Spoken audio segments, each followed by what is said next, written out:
I'm going to read to you today and share a message that I'm going to call it Survival Kit from While in Quarantine. We turned last few messages into a series and we're going to call it While in Quarantine. Acts chapter 27 verses 23 and verses 24. For there stood by me this night an angel of the Lord, of whom I belong and whom I serve, saying, do not be afraid, Paul. You must be brought before Caesar, and indeed God has granted you all who sail with you. Therefore take heart, men, for I believe God, and it will be just as it was told me. I think that this season of people dying, in being infected, fear lingering in our nation everywhere, and I think one of the worst sufferings for those of you or of us who don't get this disease is that we are suffering and will be suffering the consequences of financial recession.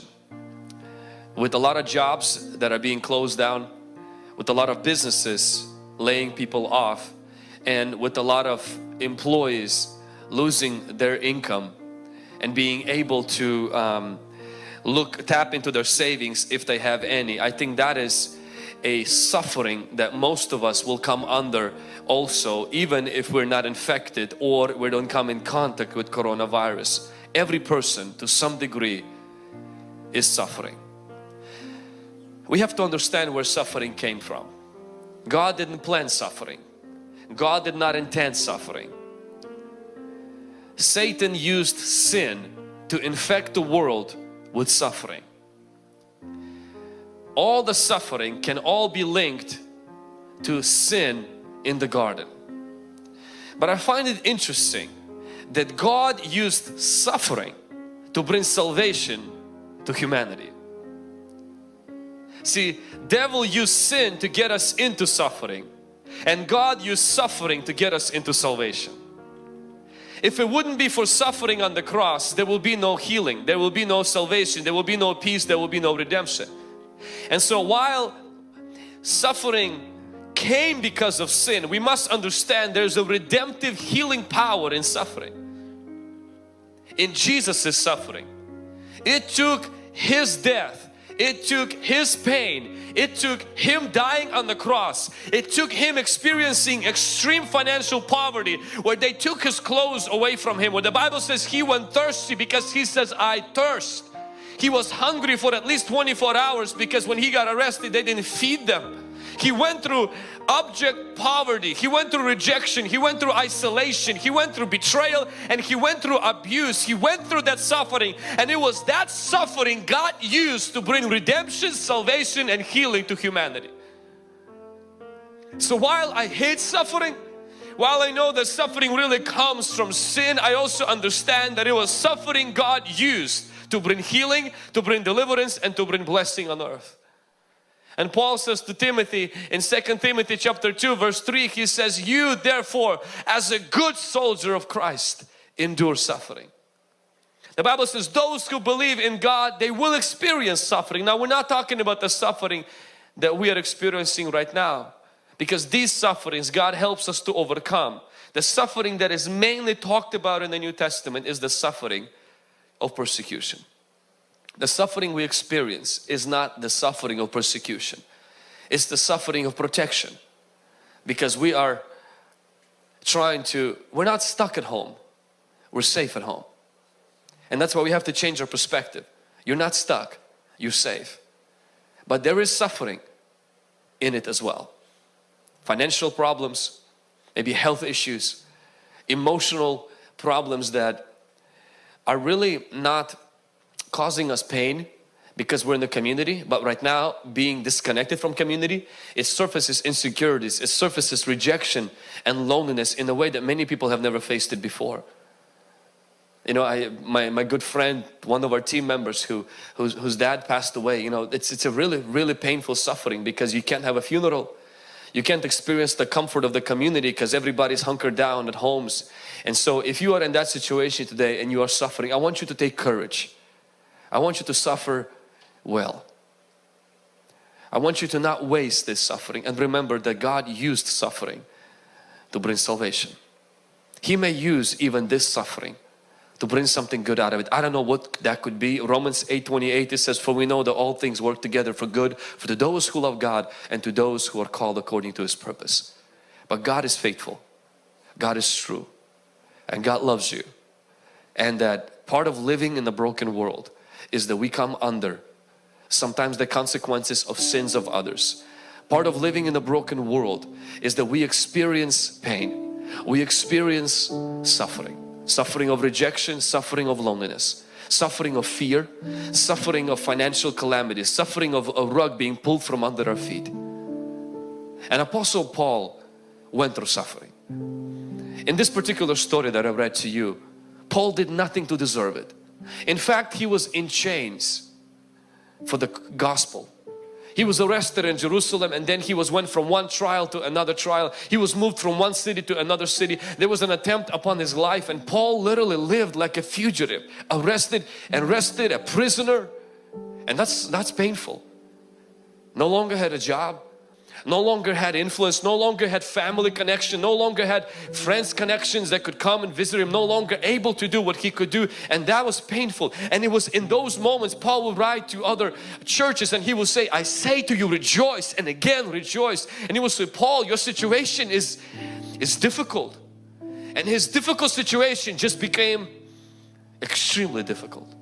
He goes on this ship, and Paul, through common sense and probably through the Holy Spirit, he is foreseeing that this voyage they're about to take is going to land them in a really bad place. He's giving an advice to a ship, to the captain's ship, and he says, please, we can't take this voyage right now because we might come under heavy storms.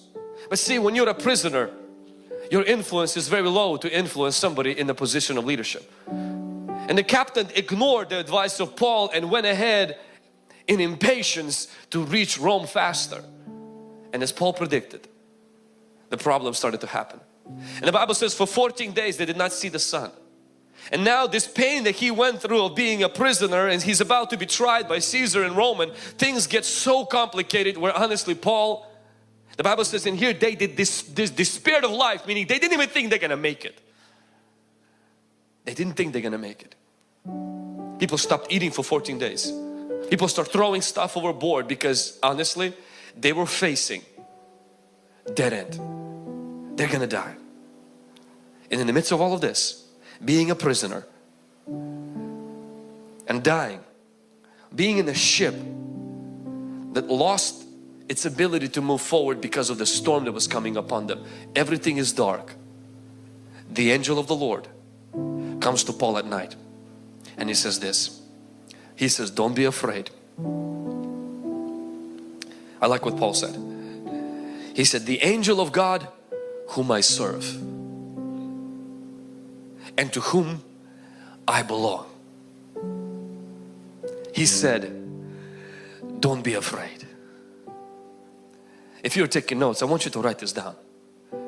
There is a reason to be afraid, but you have greater reasons not to be afraid. There are reasons to be scared, to be worried. There are reasons right now to honestly to fall into depression and despair. There are reasons to feel rejected and to feel isolated. There are reasons, and if you will look for them right now, there are plenty of them. But there are reasons not to be. And you have a decision, which reason are you going to take into consideration today? The angel of the Lord comes to Paul and reminds him, Paul, you belong to me. Paul, you're serving alongside with me, and as the angel of God, I was sent to serve you. And I want to tell you something, Paul, don't be afraid. You must be brought to Caesar. Meaning where you are headed to, you're gonna get there. The vision that you have, it will come true.